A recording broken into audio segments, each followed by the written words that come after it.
música extraordinaria, Guitia. ¿Cuánto hacía que no la tenía así, en vivo, en directo? Estuvo una semana sin escucharla, Moreno, la verdad. O dos, no, porque otro esta es la segunda, claro, tuvimos el día de la... En una fue una columna, después la otra fue el Día de la Mujer. Claro, ¿no? y ellos hicieron un continuum con el tema mujer. Así que hacía 15 días que no la escuchaba. Espacio. Que no la escuchaba. Ya se lo dije. Está extraordinario. Rington. Qué le música dije, le voy a hacer un rington. Le voy a pedir a Fer que haga un rington y se lo voy a mandar para que lo ponga en su celular. O te lo podés poner vos en el celular para saber quién es el que te está llamando. Claro. Ahí te entra esa música y decís, lo identificás con esa historia. Lo identificás así. Todos ustedes podrían tener esa música, claro, está muy bien. Ya saben que el que hace las propuestas, quien hace las el que las hace las paga. Claro, ponen ustedes y yo cuando llamo, sí, tanto no nos llamamos, no es que estamos todo el tiempo. No, claro, y usted, ahora que usted está tan ocupado, Moreno. Estamos, sí, está interesante. Yo quedamos con Daer, que viene el domingo al programa. Sí. Yo que el peronismo, que una radio como Radio 10, que es una radio después de Mitre, empiece un programa con la marcha peronista y lo termine con la marcha peronista, es un hallazgo. Me parece que eso amerita una lectura interesante más allá de... Aparte de que tiene... Dentro de la radio es el programa más escuchado los domingos al menos, ¿no? Y creo que no solo los domingos. El otro día había en vivo registrado en nuestras redes más de 32.000 en una sola, en vivo, 32.000 oyentes. Y había... El chico ese que tiene ese perfil que se de llama puro peronismo. Pero ese es una, después había... Sí, que reproducen hay un montón. Pero después los de la radio, claro. Sí, bueno, la radio andaba cerca de 15.000, 18.000. Y nosotros, ahora me parece que se han articulado para que salga de una manera más coordinada, para sumar todas las voluntades. Y entonces, ese programa como este, pero es especialmente para la reorganización del movimiento peronista, llega a todo el país, llega a todo el mundo, Caput. Este es más de reflexión entre los compañeros. No, el de Radio 10 también llega a todo el mundo. Lo que pasa que en el caso de Radio 10 vos tenés el aire, ¿no? Los camioneros lo escuchan. Vos cuando manejás, si estás en las rutas, Radio 10, no digo que para todas las rutas, pero en muchas rutas lo que se escucha es Radio 10. Tiene otro alcance y otro y entonces tiene su esquema. Pero no es, yo lo que digo es al revés, porque es un ofrecimiento para esa radio hacia nosotros de hacer un programa.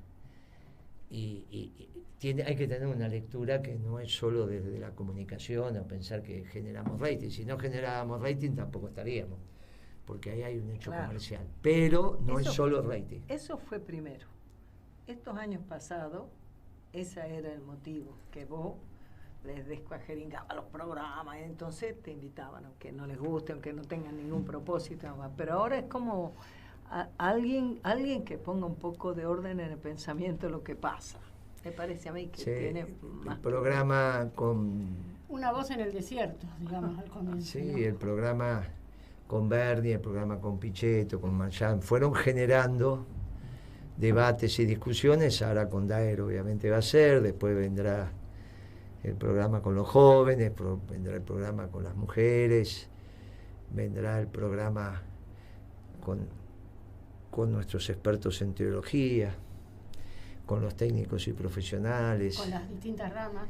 Claro. Son las 7 ramas pero también tiene que haber un abordaje teológico de lo que está pasando, porque cuando Milei habla de las fuerzas del cielo o dice Dios es anarcocapitalista, me comentaron, ahora pasamos al tema internacional, pero me comentaron que en el Club del Progreso, que son básicamente radicales, y bueno, la historia, ¿no?, del Club del Progreso, pero está tratando de abrirse.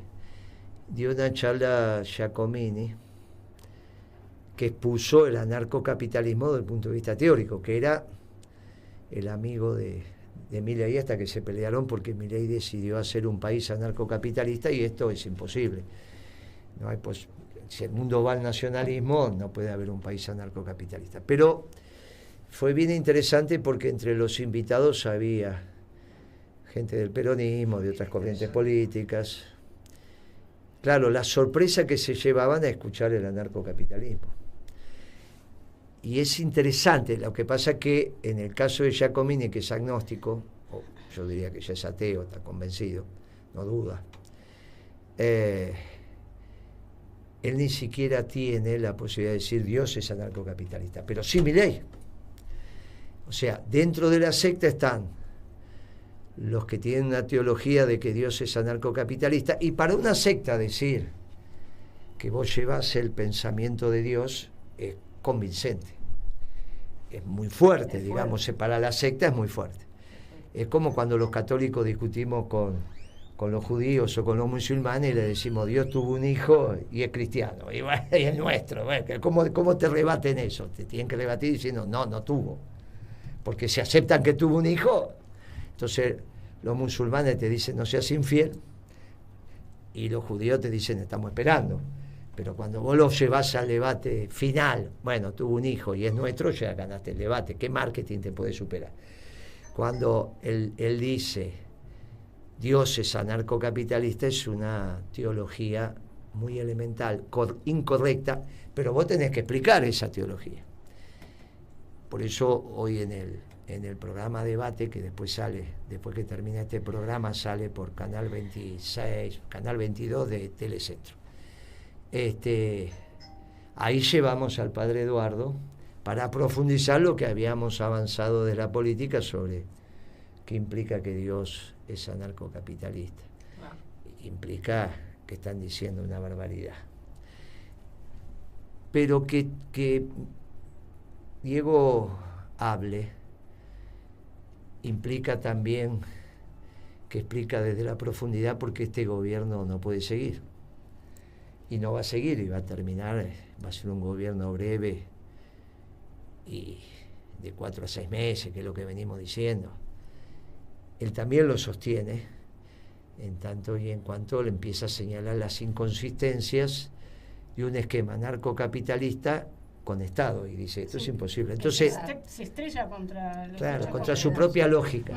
Él está haciendo mucho a la tele. Cada vez va a ir más. Claro. Lo hicimos bastante famoso diciendo que había dos. Y claro. Está bien, porque él discute de su propia lógica. Exacto. Entonces, lo que él plantea, lo que él muestra, es lo que vos también señalas que es la inviabilidad de un gobierno que tiene ese pensamiento. No puede ser gobierno. Y vamos a hacer un debate. Bueno, y las políticas que está llevando a cabo. Claro, el debate que estamos haciendo desde el peronismo con el anarcocapitalismo es en las bases conceptuales, y de paso después vamos a avanzar sobre su política de gobierno y qué significa para un anarcocapitalista que quiere patriotas, que es su discurso de la sesión inaugural de las ordinarias. ¿No? Si bueno, no hay claro, no hay Estado, no hay nación. Bueno, por eso. Ahí es donde ya él no reflexiona desde su marco teórico. Y cuando vos no reflexionás desde tu marco teórico, la cabeza te empieza... Digamos, no hay posibilidad de invitar a comer una tortilla si vos no tenés en tu cabeza cómo se hace una tortilla. Ese es tu marco teórico para hacer una... No, la miro a Pimpi, ¿sabrá? Sí. Yo digo, yo nunca me hubiera imaginado que... me quedé pensando, ¿cuál será mi marco teórico para hacer una tortilla? Yo le hablo a la Silvia, que era el señor que labura en mi casa, pero me parece que eso no es muy teórico como marco, es más bien una resolución. Yo estaba pensando en que ahí no hay marco teórico, entonces no hay tortilla. No, pero la Silvia, como pero dice... yo tengo una metodología, rompo los huevos. Sí, para como Silvia sí tiene marco teórico, que es la receta y que sabe. Bueno, ese marco teórico... muy bien, vos cuando haces humita, es el humita tucumana. Entonces ese marco teórico que antecede a la acción, cuando vos tu acción no va con tu marco teórico, es muy complejo. O adoptás el marco teórico del otro, el menemismo fue un caso para la política económica, o ya vas y venís de los marcos teóricos, ya entras en algo que pasa a ser el ridículo. Cuando él en el reportaje con Chiche Helmut explica el marco teórico para el set de precios relativos desde el anarcocapitalismo, y es que dice, no, Moreno, que fracaso, es porque vuelve, Chiche lo deja de hostigar, pero vuelve ahora, cuando hace acciones de gobierno, como juntarse con los supermercados, no tiene nada que ver con ese marco teórico. Entonces, lo que él explica en términos teóricos con Chiche no es lo que su ministro de Economía hace en términos prácticos. Bueno, ese gobierno ya entra, y sobre todo para los que tienen que justificar el gobierno. Y creo, y con esto le voy a ceder la palabra a Gitia, que el capital empezó a reaccionar. Se ve que ya no es serio lo que está pasando, y los negocios son serios, digamos. Un negocio de cientos de millones de dólares no puede no tener un rumbo, no puede no decir, bueno, nos podemos adaptar, pero muchachos, tranquilos. Entonces el capital empezó a reaccionar, y parte de lo que pasó ayer en el Senado tiene que ver con la reacción del capital, sobre todo con cómo votaron los senadores de las provincias del sur. Eso no es la política, eso fue el capital. Eso tuvo mucho más que ver Madanes que Torres para los votos de los senadores de Chubut. Porque cuando el capital empieza a operar. Nosotros lo vivimos en la 125 esto, No es que estoy diciendo algo, ay, mire.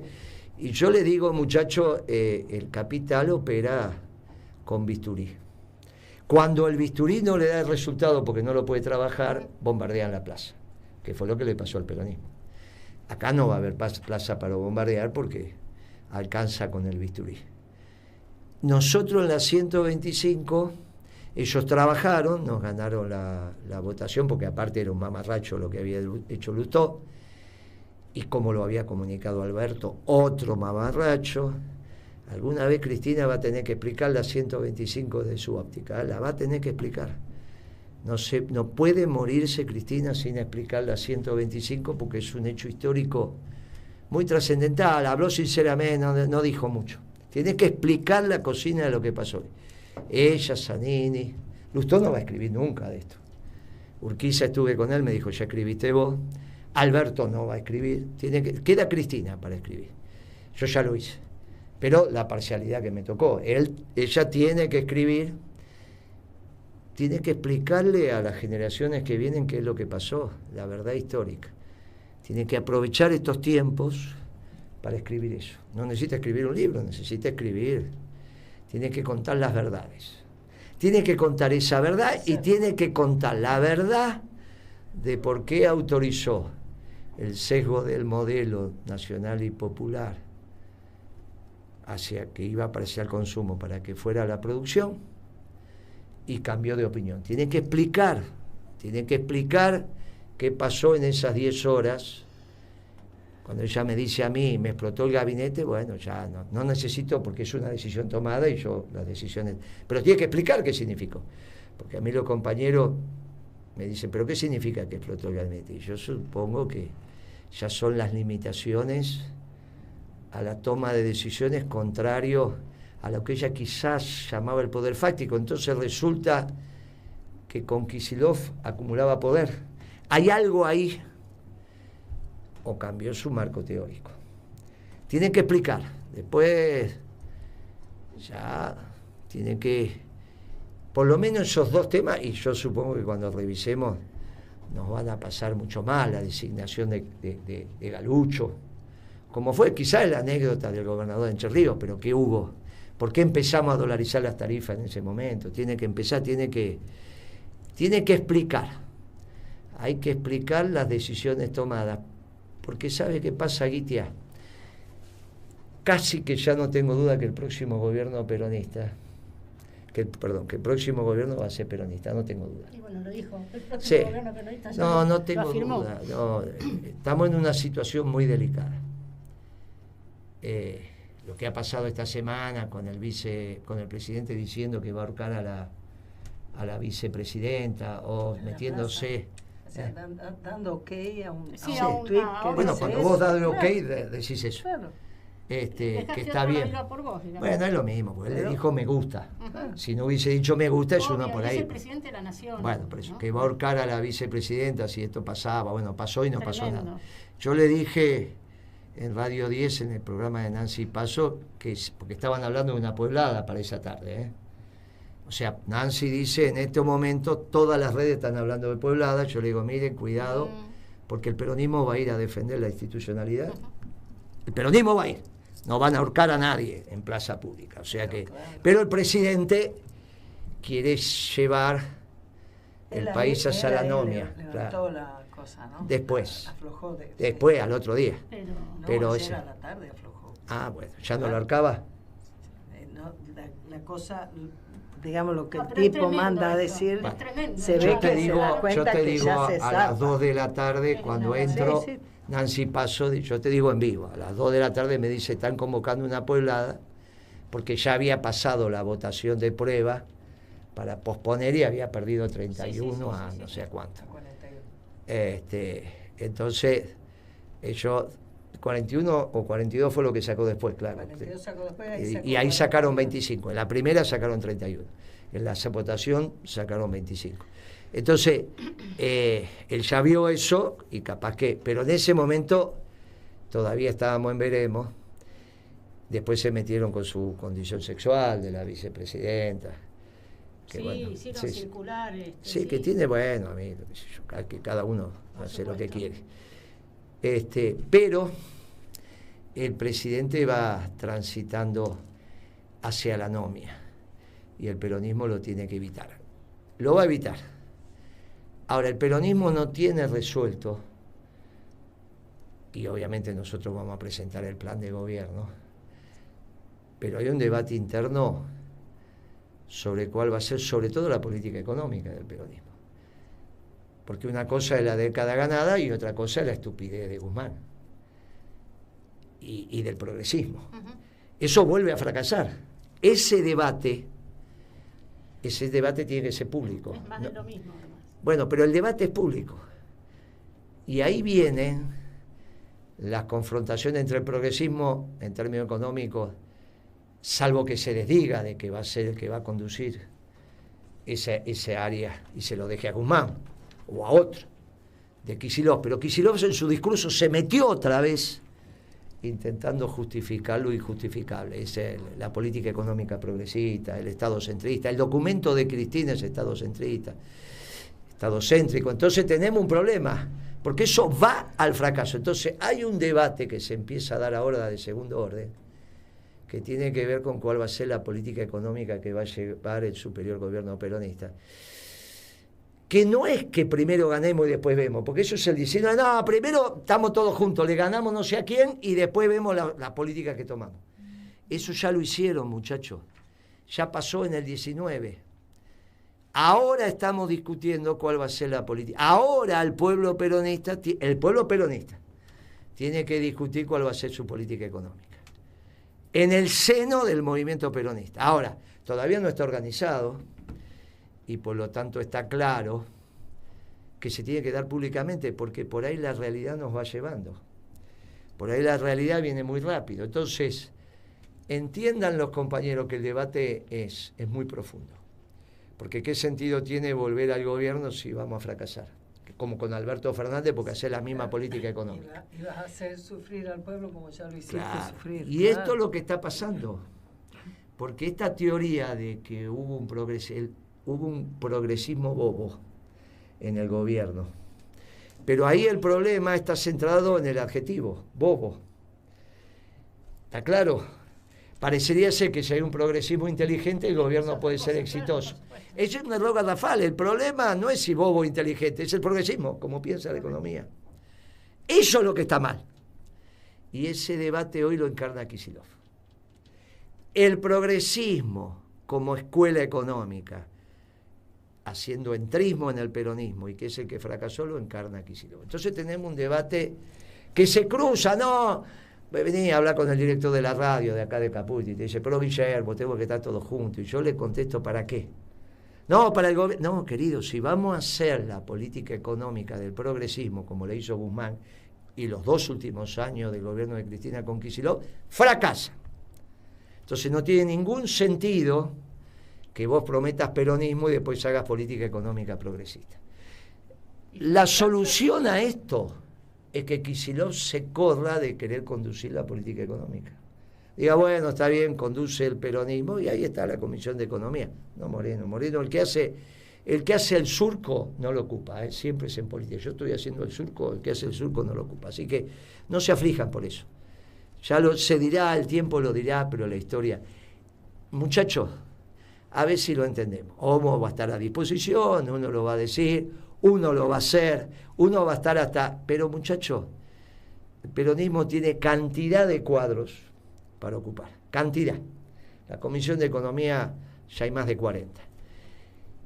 El tema es la dirección de la política económica. Entonces, mientras Kicillof insista con esos discursos de modé, como dice Pichetto,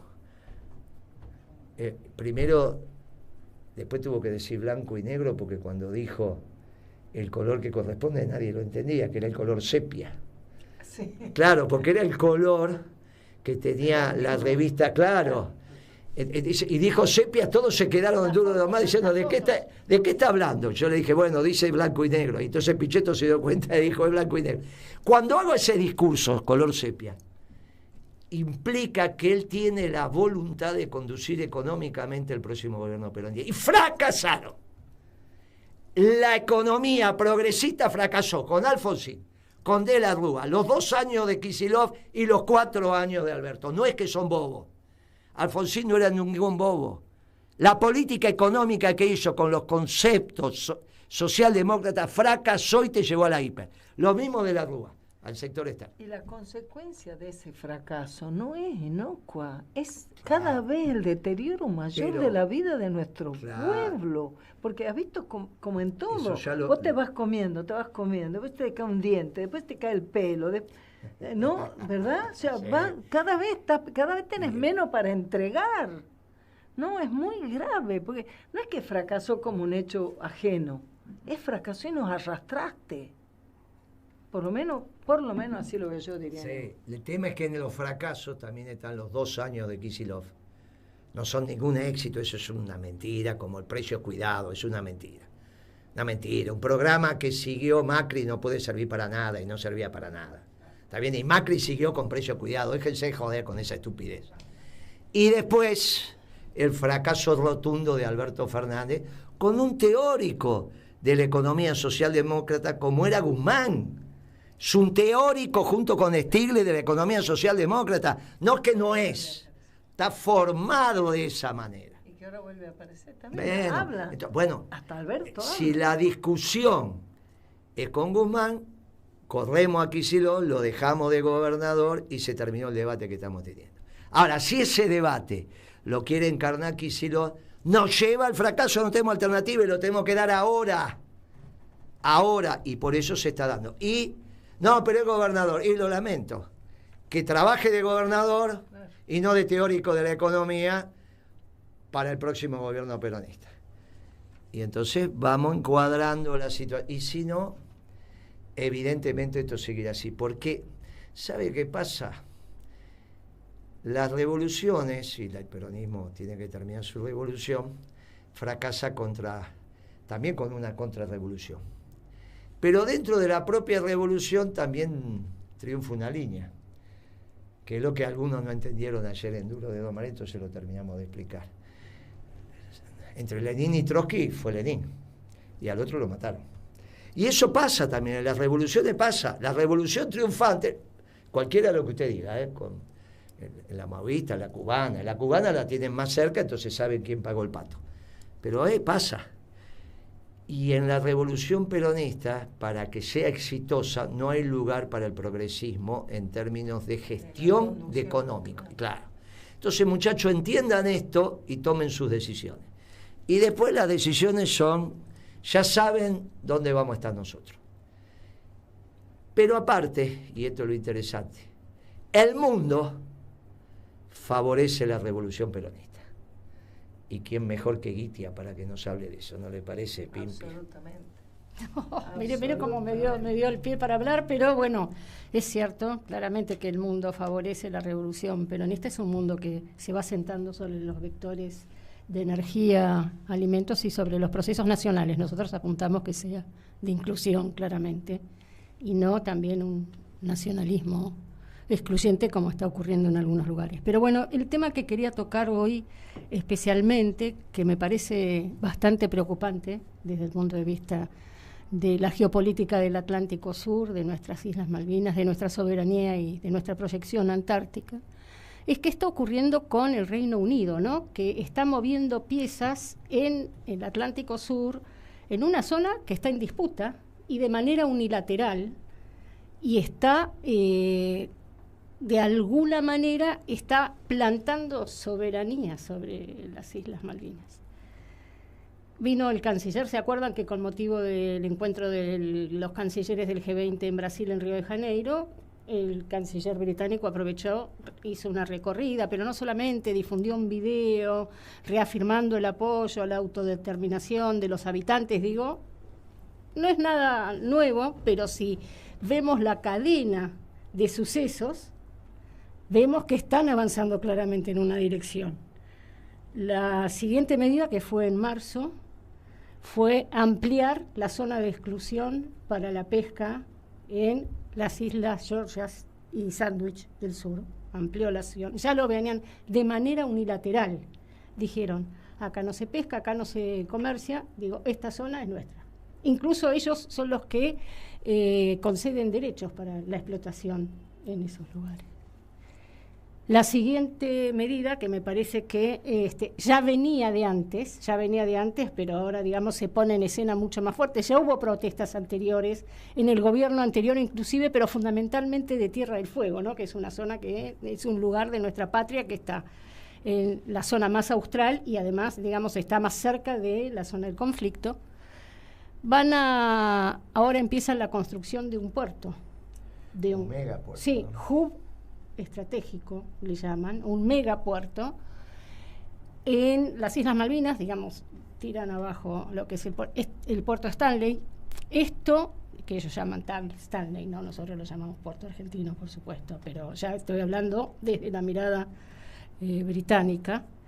Esto es una licitación que ocurrió con anterioridad, digamos, es un proyecto que los ingleses ya venían gestando, digo, por lo tanto, ¿cuál es nuestra capacidad de previsión frente a este tipo de situaciones, ¿no? Nosotros sabíamos que esto iba a ocurrir, que estaba ocurriendo y que finalmente iba a cristalizar, porque ya empieza la construcción.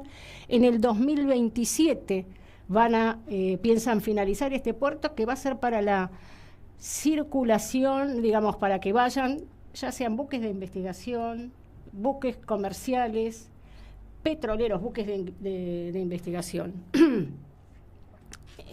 Desde el punto de vista geopolítico, es la puerta de entrada a la Antártida y compite claramente con el puerto de Ushuaia, que además no se pudo actualizar. Digamos, Ushuaia es la zona más cercana a la Antártida, dista de 1.000 kilómetros.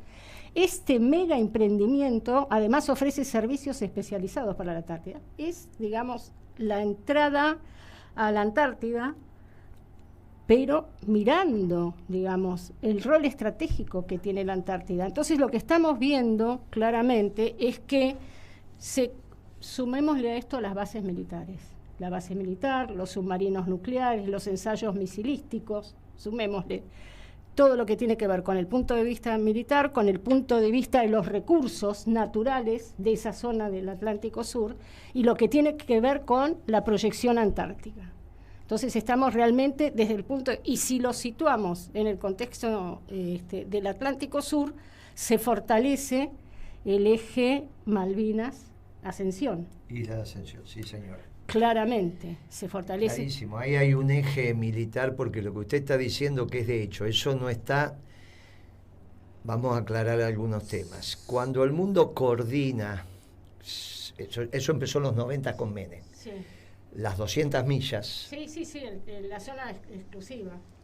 Zona económica exclusiva. Sí, la zona económica. Las zonas de conflicto son zonas de conflicto. Cuando Gran Bretaña, de hecho lo hace, es por el poder militar. Sí. y no hay ningún otro poder militar, entonces necesita el espacio militar en Malvinas para de ahí tener el despliegue y garantizar su zona. Y lo disfraza, digamos, en la superficie, pero en realidad hay un interés estratégico, geopolítico y militar sobre la zona, y esto, digamos, lo que ha hecho inclusive es que Brasil empiece a mirar, digamos, porque tenía más facilidad. Sabemos que la isla Ascensión, ¿dónde está? Está entre Angola y Brasil, está al norte. Entonces digo, esto involucra a Brasil también, pero digamos, lo que yo quería marcar es que a partir de la disputa que hay alrededor de la Amazonia, digamos que también es una zona de recursos naturales, en general, cuando los países que han tenido una hegemonía y que todavía la tienen en los mares, porque Francia es un país, digamos, que tiene mucha presencia marítima, tiene mucha superficie marítima por la cantidad de colonias que ha tenido. Cuando países como Francia, que digamos en el marco del contexto europeo de la Unión Europea es una cuestión, pero a escala mundial, cuando Francia plantea interés estratégico en la zona de la Amazonia, asentándose sobre su Guyana, sobre su territorio y ampliando, diciendo que esa zona, digamos, tiene que generar un marco político, institucional distinto, porque tiene que ver con los recursos de la humanidad y con el bienestar de la humanidad. Cuando plantean eso, agarrémonos, porque en realidad están jugando otro juego por debajo. Entonces, el interés que hay sobre la Amazonia, que hizo que, digamos, hubiera una fricción pública con Bolsonaro, eso está planteando lo que no ocurrió nunca, un eje de articulación entre Argentina y Brasil, que también mira al Atlántico Sur. Eso es muy importante lo que está diciendo. Por primera vez podemos tener intereses comunes, ¿no? Podemos tener, que no los tuvimos nunca. No, nunca los tuvimos, porque el origen de ellos tiene que ver con la geopolítica portuguesa y eso tenía que ver con los ingleses, eso es obvio. Entonces ahí hay un eje, porque nosotros tenemos que diseñar una estrategia clara, digamos, que no pasa por la cuestión militar, pero además, digamos, lo que frente a este avance de Gran Bretaña sobre los recursos, nosotros tenemos que fortalecer nuestra economía y nuestra inserción en el nuevo orden económico, en el nuevo orden mundial. Si nosotros la pifiamos, por eso, digamos, es tan importante si nosotros la pifiamos, perdemos capacidad y perdemos capacidad para poder negociar nuestra soberanía sobre el Atlántico Sur. Y además quería agregar la cuestión chilena a esta cuestión, digamos, a esta disputa, digamos, geopolítica que tiene que ver claramente con la Antártida. Tenemos intereses, coincidimos en la afirmación soberana sobre la Antártida. Reino Unido, la casualidad, Argentina y Chile. Tenemos zonas en común que, digamos, están en tensión y están en disputa. Los chilenos en el año 22... de este siglo. Sí, en el año 2022, perdón. De este siglo hubo una reunión iba a aclarar Johnson y Boric, en donde hablaron que estratégicamente tienen un plan de defensa sobre la zona. Entonces, digamos, afirmaron que tienen un plan de defensa estratégico. Después que vino de acá, se vio con Alberto, llegó a Santiago y dijo, habló por Zoom con Johnston y dijo, ratificamos el acuerdo de defensa estratégico entre... Claro. Defensa estratégico. Debe ser para defender la isla de Pascua, calculo. Calculo que sí, la isla de Pascua, que le queda un poco lejos a los chilenos. Pero bueno, y en el año 23 establecieron un acuerdo, nuevamente miremos, sobre la Antártida. Claro. De interés común, estratégico, en preservar la paz, en la ciencia, en la tecnología.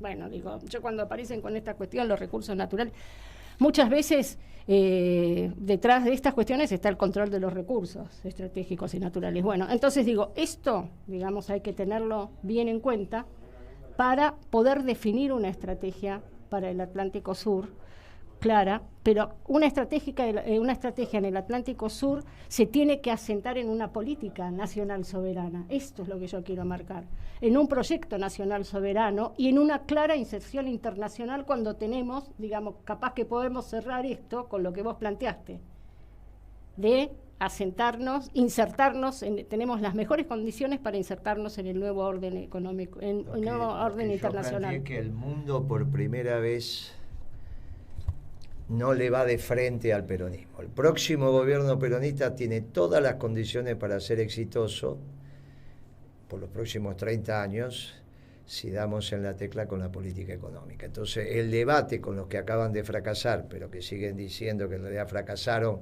no por las ideas, sino porque Alberto Fernández trabajaba poco, o era un tonto, o era un bobo. Bueno, no, muchachos, piensan mal. Entonces, guarda con esto, porque hace muchos años que hicimos el artículo La Vuelta de los Ingleses, ¿no? Muchos años, cuando se empezó a ir del mercado común europeo, la Comunidad Europea, y dijimos, miren que los ingleses se están yendo para recuperar autonomía y la zona que le toca es el Atlántico Sur y la Antártida. Y esto es obvio que esto se va dando, vamos transitando hacia ahí, y lo que usted acaba de aclarar, que pasó esta semana, los últimos 10 días, va en la misma dirección. Pero además, ¿qué se están jugando? Digo, esto también hay que vincularlo con el AUKUS, pero ¿qué se están jugando el Reino Unido? Sentarse en la mesa del nuevo orden. Y para eso tiene que garantizar, digamos, apuntar a garantizar la hegemonía en el Atlántico Sur. Yo le diría a usted que eso no tienen posibilidades.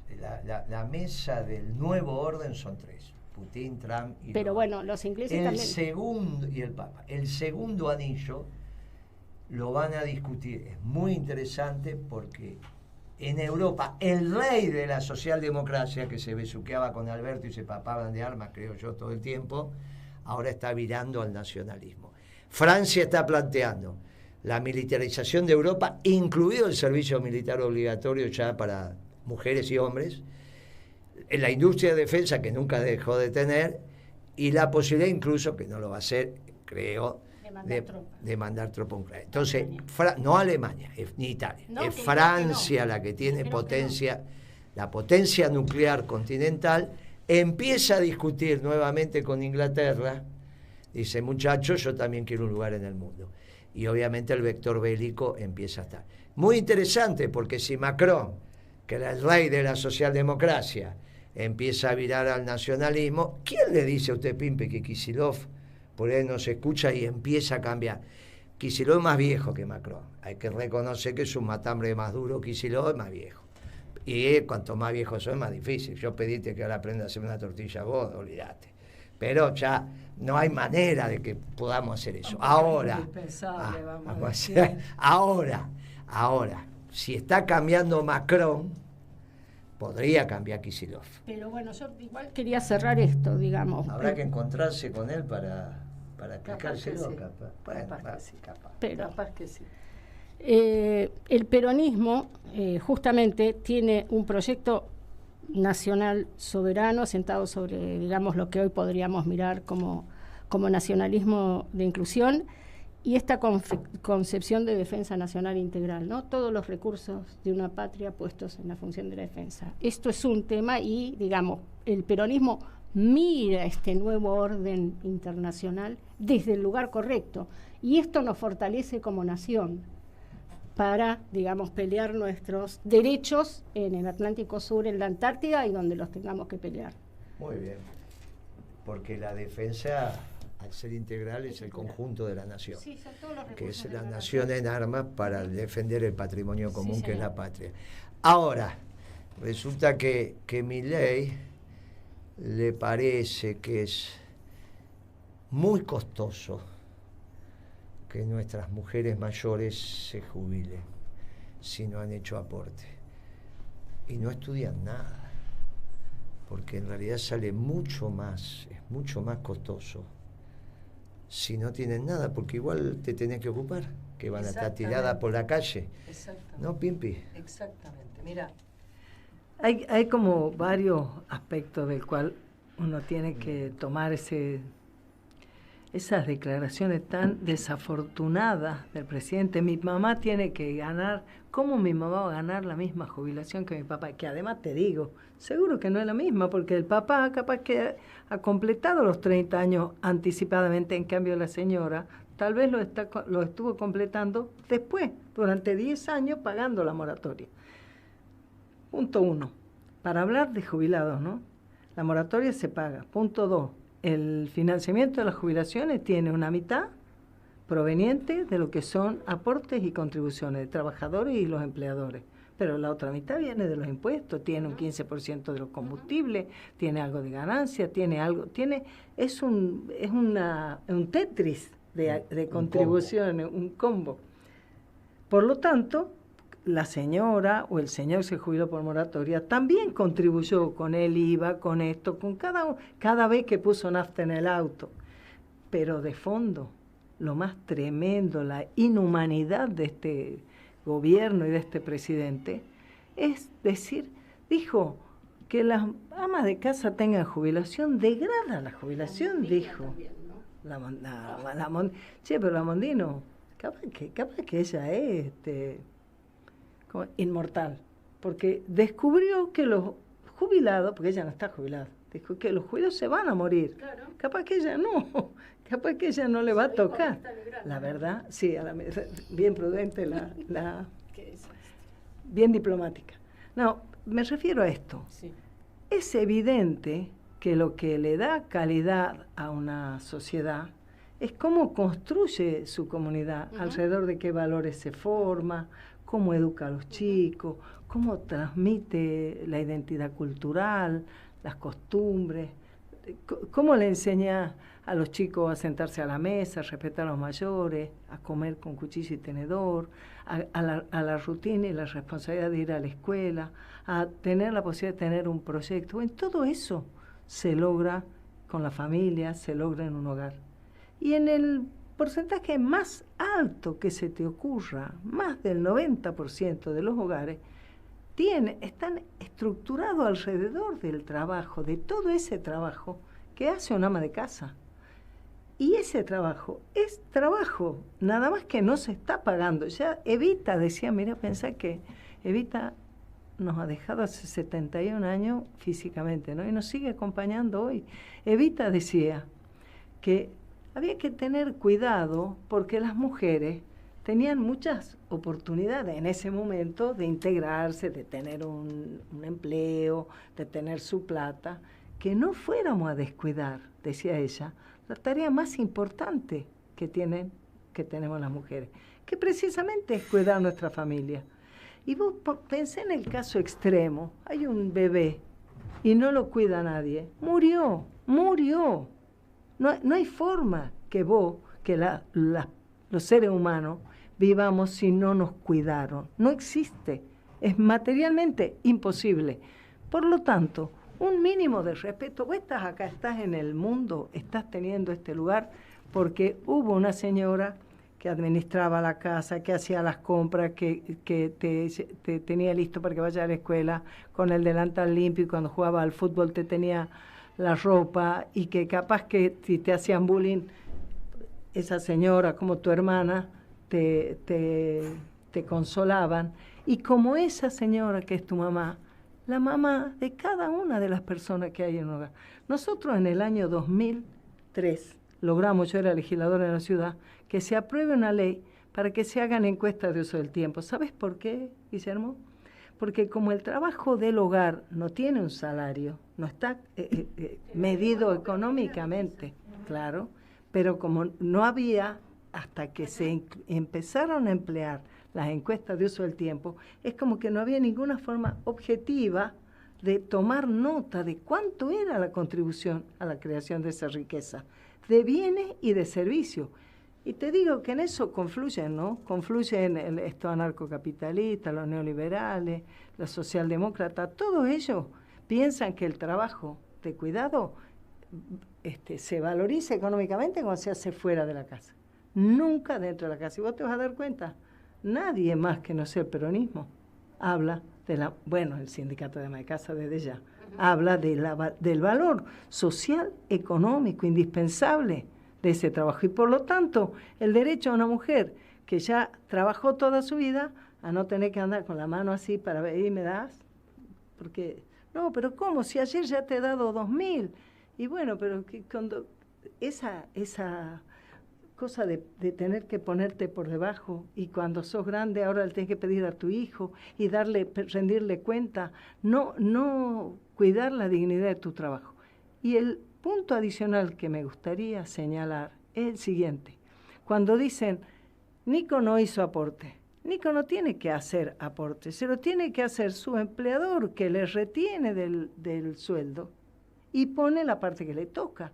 No es que cada persona, y las personas que laburan sin estar registradas, si vos tenés 40 o 50% de la economía en negro, ¿por qué vos le asignás al trabajador, que forma parte de ese esquema de trabajo, que él no hizo los aportes? Y en el caso de la ama de casa, resulta que no le diste una moneda, no le diste un changüí, no generaste ni siquiera suficientes jardines para los chicos, no le haces un descuento para ahora que tiene que hacer las compras para el inicio de las clases, objetás que tenga el salario familiar, si tiene una asignación universal por hijo, que no es otra cosa que el salario familiar para las familias que no tienen trabajo registrado. Es eso. Ahora, si el varón consigue trabajo registrado, le dejan de pagar la asignación universal a la mujer, se la pagan al varón. Sin embargo, no es que ahora él empieza a hacerse cargo de los chicos.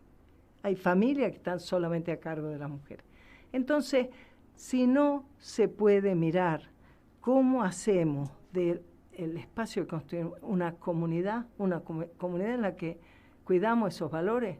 Yo nunca me voy a olvidar cuando Dieguito Maradona contaba que él de grande descubrió lo que quería decir su mamá cuando cada noche decía que como le dolía el estómago ella no iba a comer. ¿Y cuántas mamás como la de Dieguito Maradona hay para que sea el papelón el que hace el presidente de la nación? Muy bien. Todos hemos valorizado el trabajo del ama de casa desde que nos juntamos con Pimpi. Eso significa tomar conciencia. Ha sido el único candidato a presidente que incluyó en su programa el ingreso para las amas de casa. Eso fue mundial, Moreno. Muy bien. Nosotros... Por eso no te deben haber dejado que sea. Nosotros tenemos una discusión de fondo, insisto, con el tema económico. Y ahí nuestro hincapié es en los dos vectores, aparte de alimentos y energía, para el modelo de desarrollo, que tiene que ver con la macro, que es el equilibrio externo, venderle al mundo más de lo que compramos para que sobren dólares para honrar el resto de los compromisos, ¿no? Que son los superávit gemelos, y el otro gemelo, uno la balanza comercial, venderle más de lo que compramos, y la otra es el superávit fiscal primario, recaudar más de lo que gastamos.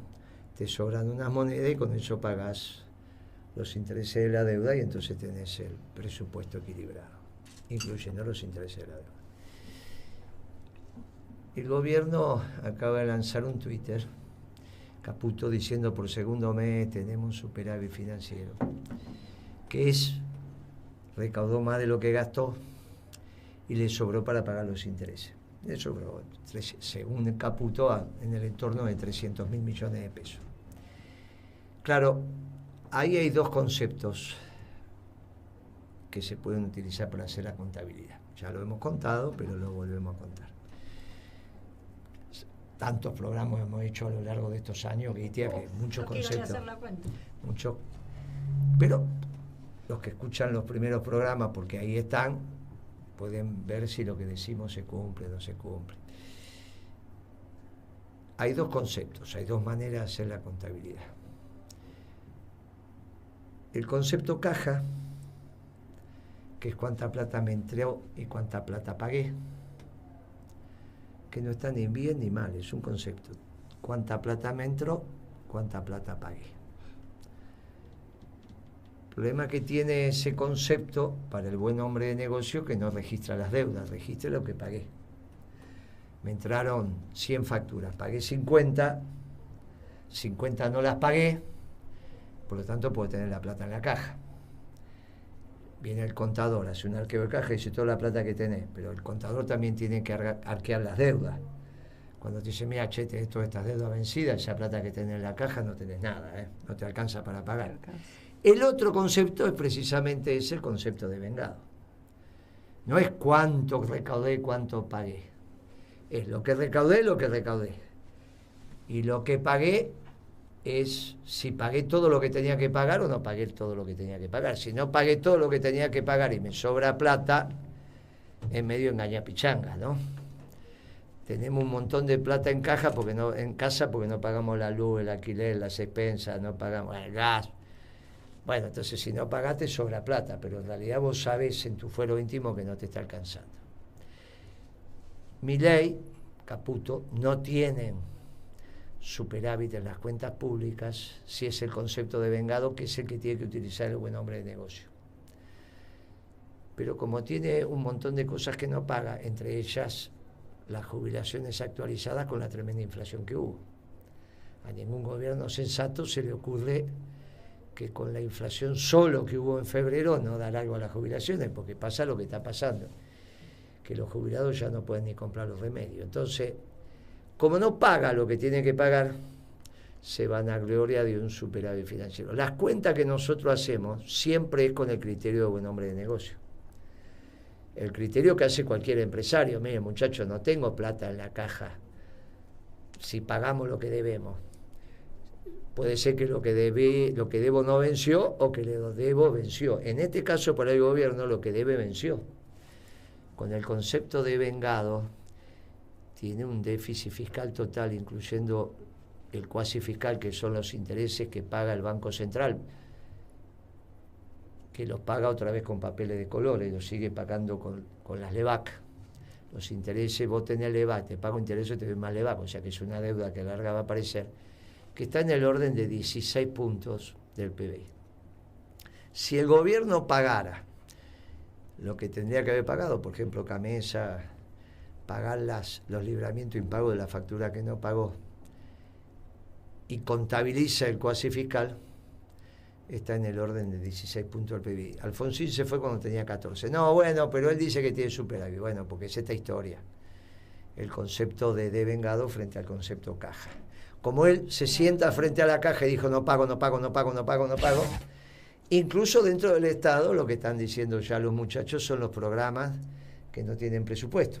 En los hospitales, en las escuelas, en esto y en aquello, en las universidades que se está viendo. Claro, todo eso no libera plata, por lo tanto para él no lo pagó. Eso es lo que le está poniendo las cuentas.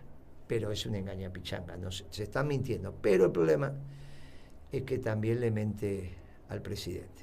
El presidente viene diciendo desde hace rato que está mejorando la hoja de balance del Banco Central.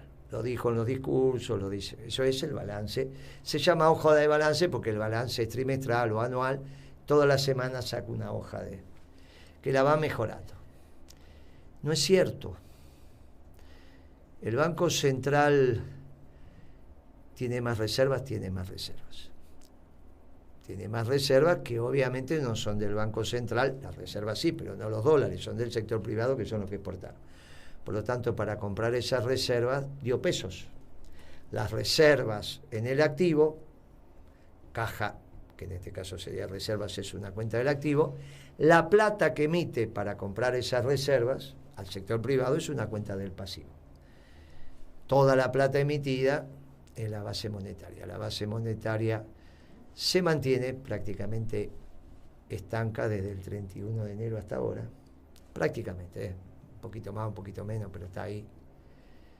Pero aumentaron las LEVAC, que son lo que utiliza para que la base monetaria se mantenga estanca. Te compro los dólares, te doy pesos y después te saco esos pesos dándote un bono o una letra en este caso que se llama LEVAC, LELIC o letras. Y que además es más deuda. Y que, bueno, es cuando vos me venís a cancelar esa letra, que se llama ahora la letra, yo te tengo que dar la plata, o sea que es la plata que emití. Muy bien, o sea, vuelve a estar en la calle la plata. Ahora seco la plaza. Eso lo llevan, si bien aumentaron las letras, bajaron las LELIC, que son las que reemplazaron a las LEVAC, con lo cual, más o menos esos pasivos del Banco Central. Ahora, el Tesoro recuperó bonos que tenía el Banco Central del Tesoro el Tesoro se lo volvió a recomprar. Le devolvió peso y con eso también ayuda a que baje la base monetaria o se mantenga, porque son pesos que tenía el Tesoro, le dio los pesos y él le dio los bonos. Con lo cual, ahora, aparece un bono ahí, que es el famoso Bopreal, que es el bono de los importadores, que ya no sigue creciendo, está ahí medio... Salió con mucho esfuerzo, llegó a una cantidad de dólares, pero está ahí. Entre esas deudas y los plazos fijos que había hecho Alberto Fernández, que se ajustaban por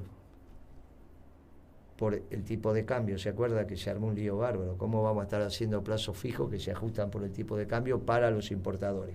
Si había devaluación, vos te ganabas toda la devaluación en el plazo fijo. Bueno, se armó un lío bárbaro, pararon a hacerlo, inventaron este Bopreal. Ahí tiene 10 billones de pesos, 10 bi, o sea que tiene 10.000 millones a mí, tiene 10.000 millones de dólares en esa deuda, de los cuales deben ser 6,4, 5,5. Esa deuda que está dolarizada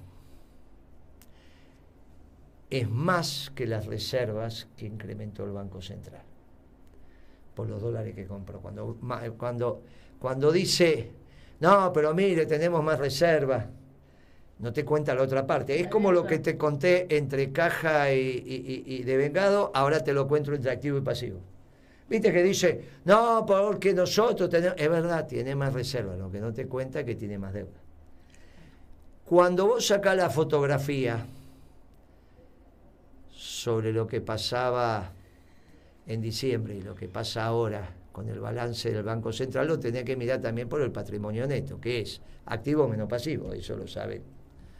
Activo menos pasivo es el patrimonio neto. Ahora, resulta que tenés más pasivo y casi que estás teniendo, si bien tenés más activo, el crecimiento del activo fue menor que el crecimiento del pasivo, por lo tanto tenés menos patrimonio neto. Si es activo menos pasivo y te creció más el que resta que el que suma, el resultado, eso es matemática. Pimpi lo entiende porque es doctora en matemática, pero yo creo que yo lo está... le puedo entender. Sí, claro. Viste que hace los números de memoria. Acá todos tenemos base matemática. Por eso. Entonces, eso, si el positivo crece menos que el resta, es negativo. El resultado es más chico. Eso es lo que te pasó. Crece menos, no que sea negativo, crece menos. Todavía tenés patrimonio neto, pero es más chico.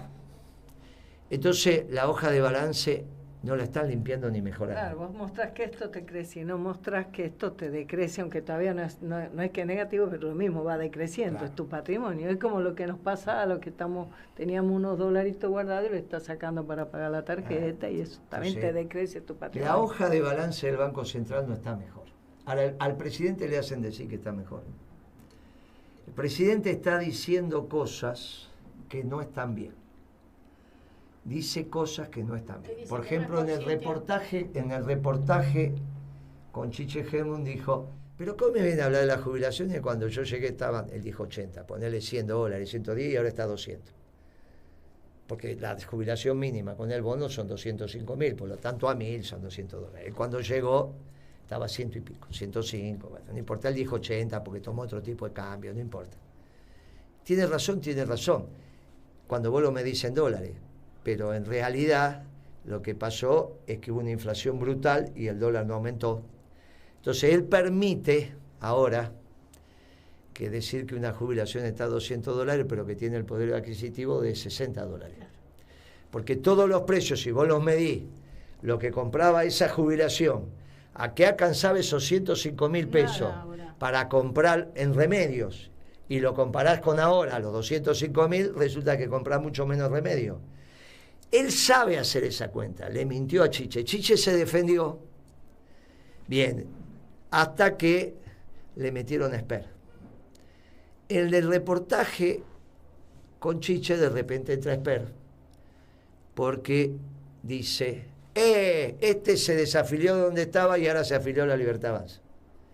Esper, que tiene que explicar por qué viajó en un avión de narco y que quiere matar a todo el mundo. Otro que se hace el guapo. Tremendo.